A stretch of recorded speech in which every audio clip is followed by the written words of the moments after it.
Meni se zdi, kot da se predlagatelji tukaj na nek način nasedli svoji lastni laži.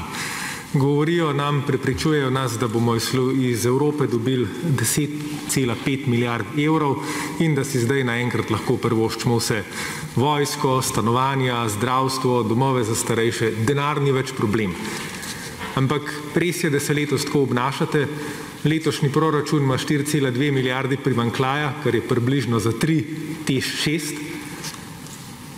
In da zdaj mečete 780 milijonov v vojsko, ampak za vse ostalo bo pa težka.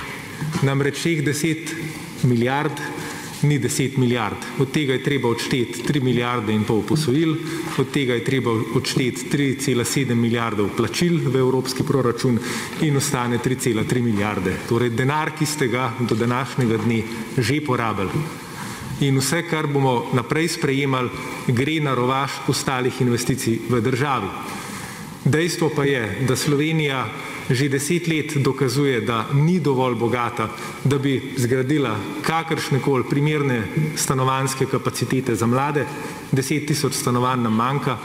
Prej smo slišali od enega koalicijskega poslanca, da ko kupimo te tanke, bo pa Slovenija tako varna, da bodo ljudje imeli več otrok. Veste, lepo vas prosim, mi imamo tukaj pol populacije, ki pri 30. letu živi pri svojih starših. A mislite, da zaradi tega, ker se bojijo vojne, a zaradi tega, ker nimajo stanovanja? Potem pravite, ja, zgradili bomo 5 domov za starejše. 60 jih manjka in 10 tisoč postelj. Kdaj bo to zgrajeno? Verjetno bodo vsi tisti, ki čakajo nanje, takrat že v grobu.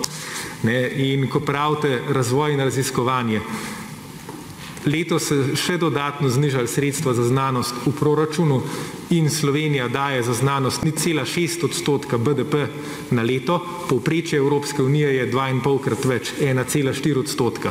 Tega procenta, če bo šlo tako naprej, mi ne bomo ujeli nikoli.